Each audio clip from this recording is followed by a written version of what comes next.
হঠাৎ আপনাকে এক ডাক্তার রিপোর্ট দিয়ে বলল আপনি মাত্র 30 দিন বাঁচবেন, আপনার ক্যান্সার হয়েছে, এখন আপনার শেষ স্টেজ যাচ্ছে। এটা শুধু আপনিই জানেন, আপনার পরিবার কিংবা বন্ধু বান্ধবরা কেউ জানে না। এখন এই রিপোর্ট পাওয়ার পরে আপনি বাসায় গেলেন, প্রতিদিনের মতো আজকেও আপনার বাবা আপনাকে বকাঝকা শুরু করলো, তোকে দিয়ে কিচ্ছু হবে না, সারাদিন কোথায় থাকিস তুই, অকাজের ছেলে, ইত্যাদি ইত্যাদি। এই মধ্যবিত্তের বাবার যেমন হয় আর কি। তখন কি প্রতিদিনের মতো আজও আপনি তর্ক করা শুরু করবেন, নাকি প্রাণ ভরে বাবার বকাগুলো শেষবারের মতো আরেকবার শুনে নেবেন? হঠাৎ আপনার মা এসে আপনাকে বলল, নে বাবা ভাতটা খেয়ে নে। আপনার মনে হবে এই বুঝি আপনার মায়ের শেষ হাতের খাওয়া, আপনি আর বাঁচবেন না।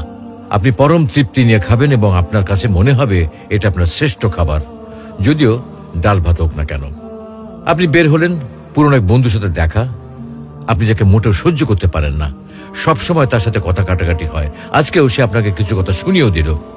আচ্ছা, এখন কি আপনি তার সাথে তর্ক শুরু করে দেবেন? মোটেও না। আপনি হয়তো তাকে জড়িয়ে ধরবেন এবং বলবেন, দোস্ত ভালো থাকিস।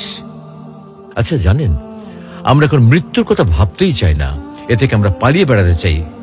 কিন্তু যদি আপনি ভাবেন যে আজই আপনার শেষ দিন, তাহলে দেখবেন সবকিছুই আপনার কাছে ভালো লাগছে। তাই ইগো ছেড়ে দিন, ইনশাল্লাহ আপনার মন ভালো হয়ে যাবে।